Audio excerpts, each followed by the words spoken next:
What's up, everybody? Another edition of the MinnyIce Postcast coming at you after another. I keep using the phrase like best game of the year for the Wilds, and they just keep stacking them on top of each other.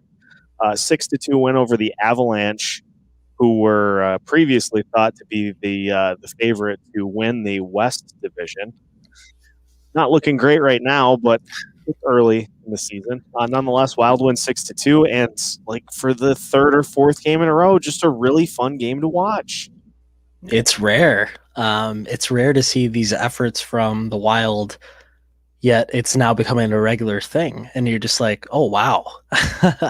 We get to watch guys like Matt Zuccarello go out there and perform, and we get to watch guys like Victor Rask, Nico Sturm tonight had 2 goals.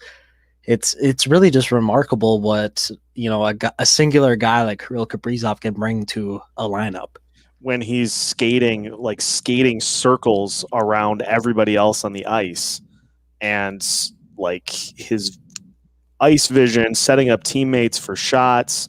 I mean, you think that maybe, or I think that maybe, he could have tried to score that first opportunity that he had, as opposed to passing. But honestly, like you go with the more open look, and he did, so you can't really fault him for that. But I mean, Kaprizov, you've got everybody on defense turning Nathan McKinnon into an afterthought tonight.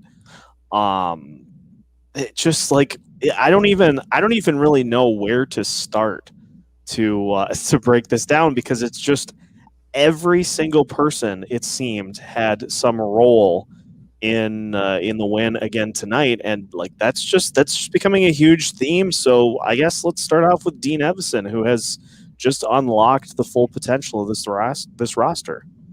Well, he has, and I think he's one of those guys that just isn't afraid to start everyone together and be like, hey, you've been doing really well lately. Let's go out there and you're going to get some ice time.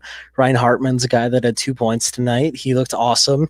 And there was one point when I was watching with my brother tonight, and he just goes straight down into the zone, Jonas Brodin, and all of a sudden he's skating laps and laps around. And he goes, holy shit, is that Jonas Brodin that's doing that? Is he the one that's like down there driving the offense? And it's like, yes. So, clearly having a new coach has been doing wonders for the Wild, and it showed off again tonight. We'll do like we did the last time, is we'll hang around a little bit and try to answer people's questions as they have them, including this one presented to us on Twitter. Do you keep Capo in the net? And then do you keep Marcus Johansson on the bench, given this squad is playing so well? So let's start with the Capo aspect first before we go into Marcus Johansson. And I mean, at this point, I think, given what we've seen so far with COVID-19 and with just what other teams seem to have been doing, I don't think there's anything wrong with having kind of a timeshare in net. But honestly, at this point, Capo has played well enough to deserve a lot of the time between the pipes. And so that's a question that Dean Evason's going to have to answer as to who is the starter for this team when both goalies are back. But I mean, tip of the cap to Capo. He has been phenomenal, especially on this road trip. Yeah. I mean, Kakinen's the starter right now. I don't think there's any other way to say it. This guy has just been awesome since coming in, and he hasn't let anything slip by. I mean, he had a couple bad games, but unfortunately he got to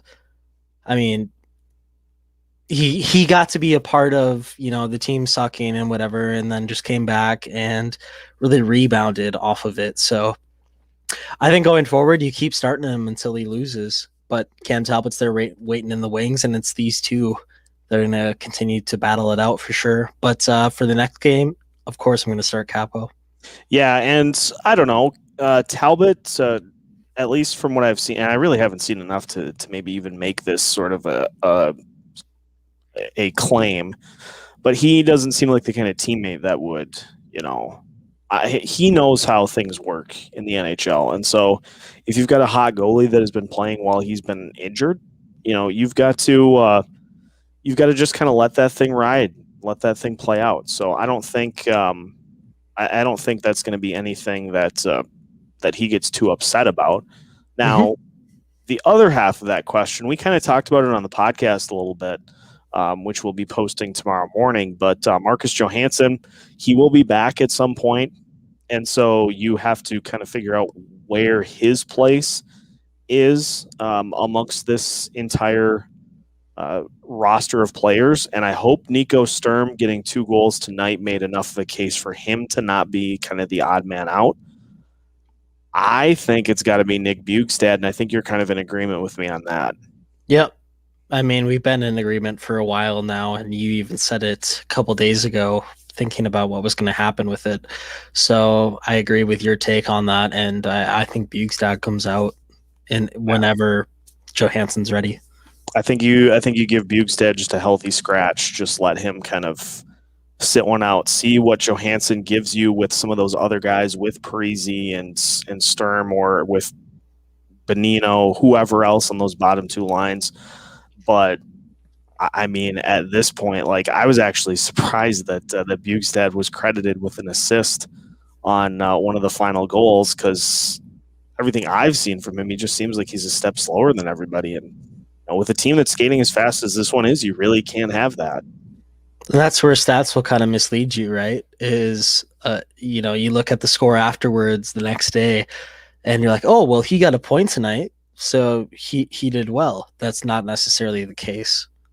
No, and so we think it's Johansson comes in for Bugstad, and you see what you've got there. And if you need to further mix and match beyond that, then Dean can do that to his heart's content. But I mean, you can't do any sort of. I can't make a compelling case to do anything with those top 2 lines right now. Like, they just those 2 lines have to stay intact, and third and fourth line, if you find a better way to do that, go right ahead. But I don't know. This offense is just too hot right now. And the parity that came with it was just incredible. Nico Sturm was the least active player, like, in terms of time on ice tonight. Nico Sturm had 11-18 of time on ice, and that was the quote-unquote worst out of everyone. So he's clearly Evason is bringing everyone out, deploying 4 lines, and just going with that at this point. So, well, and it's easier too when you have guys like Sturm. You have guys like Ryan Hartman who just have those. Another take that I'll steal from the podcast: just have those hockey instincts, where they may not do things that show up on the score sheet all the time. And in Sturm's case, these are his first 2 goals of this regular season and of his regular season career.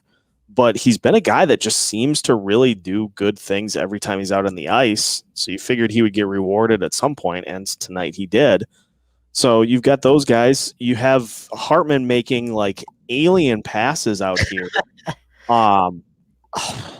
There were a couple of passes tonight that were absurd. Like the Kaprizov to Hartman pass, the full 360 like rifle to Hartman for the goal was disgusting. And Hartman with a pass too that was just like, how do you do that?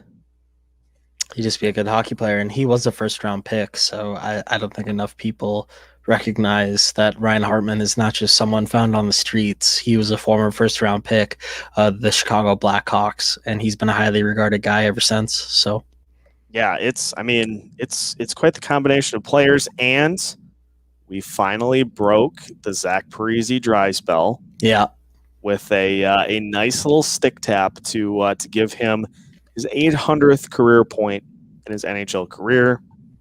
So cheers to Parise, who, as we noted, has been frustrated with how his play has gone this season. Just not a whole lot in terms of points to show for it. But, if you're patient, then eventually you end up getting rewarded. Yep. And he finally did tonight. And he was very candid in his little interview he did between the second and third period. I think it was with Kevin Gorg. He was just like, yeah, it rounds it up. Like there was really nothing else that much more than he said, and you can tell he wants to get to 1,000 so bad. So, Yeah. you know, cheers, and hopefully that he gets there someday. I'm not quite sure if he has 200 more points in him, but we'll see. 11 more goals to 300.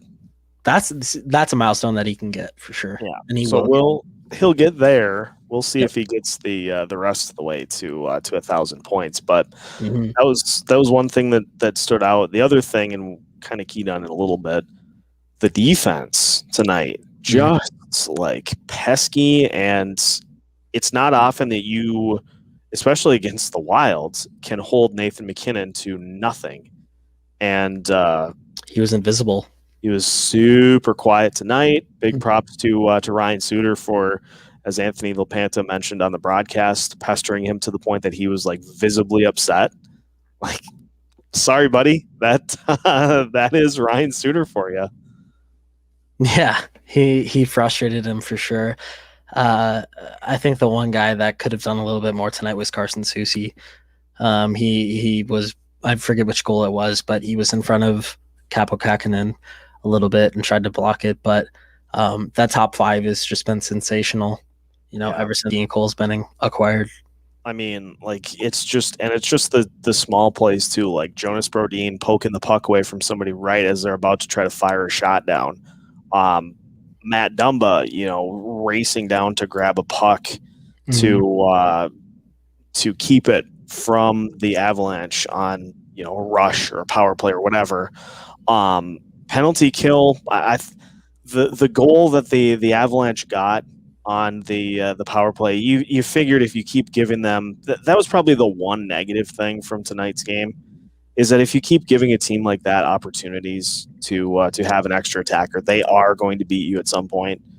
So as much as we had hoped that the penalty kill would be able to just take care of all of that, it's just not really something you can, lean on. So Avalanche did get their power play goal, but I mean, the penalty kill was great, and as it has been all season. And we've got another note to point out here that Jonas Brodin was A+ on that Parise goal, just as he has been all season. It's like you look at his game tape and just what he does on a nightly basis, and it's just gold every time he's on the ice.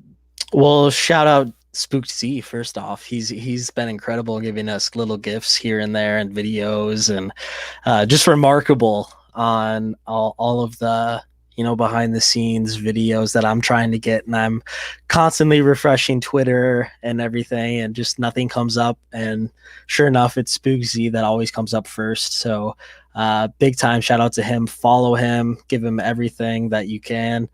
And yeah, Jonas Brodin was absolutely elite on the Parise goal and the entire night tonight. And Dala Krill. I had to say it twice because of the two dimes. You can't say it enough. I mean, he's changed the team. It's something to be able to say going up against the Colorado Avalanche that he was the best player on the ice, and it doesn't even feel like a stretch. He just is so like skilled and gifted that, I mean, we've got our next Minnesota superstar right here. I mean, quite honestly, the first since Marian Gaborik, like it's Gaborik and Kaprizov right now. That's all there is. It's those two as superstars, and hopefully that changes moving forward to where they get more and more. But he's been everything is advertised and more. He's a superstar in the league right now. Yeah, it's just a disgusting level of talent that I will never not be jealous of.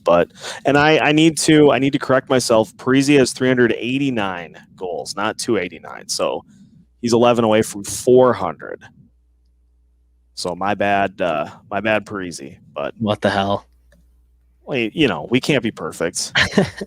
We can't be perfect. One other point here, and we did see this tweet from Russo that yes, Zuccarello is actually able to talk to both Victor Rask and Kirill Kaprizov, which has helped that chemistry of that line, because you've got Victor Rask, who I think is Swedish, Norwegian. Norwegian. Thank you. Yeah. And then Kaprizov, who's Russian, obviously, and yeah, he can communicate with both of them. Honestly, the one who I think is helping Kaprizov the most is Ryan Suter. You know, they're hanging out. So. By getting the Miller Lights in their system. But yeah, the chemistry has just been phenomenal, and honestly, it just makes these games all that much more fun to watch. So, yeah. 6-2, the Wild are now 10-6, and they have vaulted all the way up towards the top in the West, and they still have games in hand on pretty much everybody. So, buckle up, folks. We might be on the verge of a little bit of a run here. Now we get to see a couple games at home against the Kings, but we'll save that until we get later in the week. I think that is plenty for this edition of the MinnyIce Postcast. Jake's 3 stars coming up in a little bit. Report cards tomorrow morning, and so a fun night tonight. Thanks for tuning in. All the content you could ever want at MinnyIce.com. And we will catch up with you again tomorrow.